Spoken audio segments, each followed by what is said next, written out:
พี่น้องโอ้ยข่อยมารู้ตัวพระเอกน้อยพระเอกน้อยไม่จิรพัฒน์ไม่ไทยเรนูแห่งคำผุนรวมมิตรแท้สร้อยข้อมือเสียสร้อยข้อมือเสียอีพออีเมข่อยเอ้ยเดี๋ยวนี้ทองคำแห่งบาทละ60,000ตายพุ่นเนาะสิว่า70,000แล้วดีแล้วเขามาเขียนไว้จังสิล่ะว่าแล้วมันต้องมีสักวันสร้อยข้อมือเสียพะนะว่าโอ้ยมันรู้ตนชาติเถอะเนาะอีพอข่อยเอ้ยเนาะเฮ้ย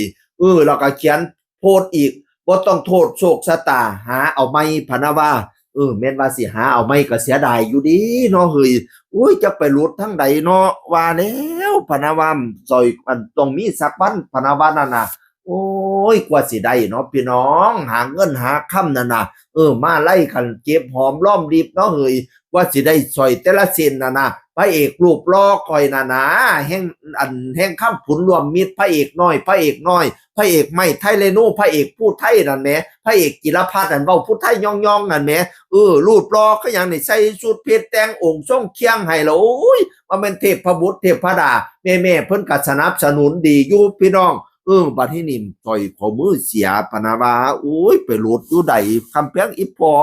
หรือผู้ใดเอาไปบ่เอามาคืนลูกชายข่อยแน่ตะลิตูนชาติให้เทพบุตรชั้นห้าเทวดาชั้นสี่เมตตานีเบื้องใต้จงให้ลิงแง่งในเปียง มีเงียนอย่าให้อ่ำมีค่ำอย่าให้ปิดดิผู้ใดเอาไปมาเบาสู่ข่อยฟังเนี่ยเป็นอย่างสิ่งศักดิ์สิทธิ์ทั้งหลายเอ้ยอันเนี้ยเอ้ยถามบัตรหนึ่งข่อยสิถามหาของทำบัตรสองข่อยสิถามหาความเดี๋ยวบัตรเนี่ยมันไปอยู่ไหนมาเจ็บ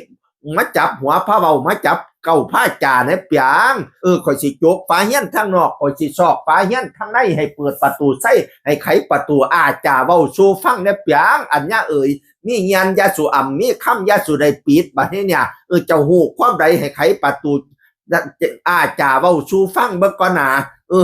นั่นผู้ใดเอาไปหรือไปเฮียอยู่ทางใดเนาะโอ้ยหาเอาไม่เท่านั้นแล้วคือความละวานละบักลาเอ่ยอันบ่เห็นอีเลียบ่โทษโศกชะตาหาเอาไม่ปานว่าน่ะฝากแม่ๆเบิ่งแย่งได้เด้อเบิ่งแย่งลูกชายไม่จิรพัฒน์ไม่ไทยเรนูได้เด้อพระเอกรูปหล่ออารมณ์ดี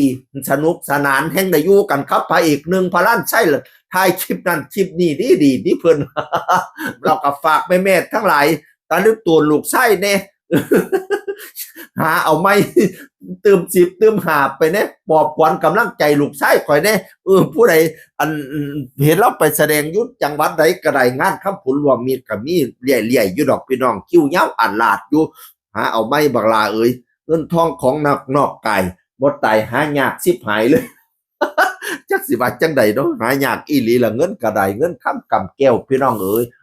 โอ้ยบัดนี้ไปทางหน้าก็มีเอฟซีมาอุดหนุนหลายๆเด้อเงินคับแก้วให้ไหลมากคือน้ำแกงไปแสดงทั้งใดเอฟซีให้แตกจนล้นอ้างสนามย่ามเขาเจ้าขึ้นห้านให้โดดเด่นทั้งเวทีให้มีแต่ก้นหักก้นหอมก้นส้มนิยมส้มเจ้าเงินค้ำไก่ไหลเข่าเต็มกระเป๋าคือเก่า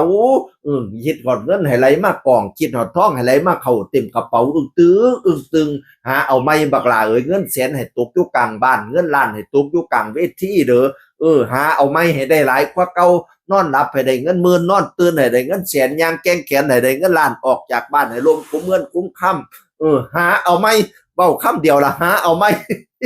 เสียงอื่นคนเก่าเบาสู่ฟังสวัสดีครับสวัสดีครับ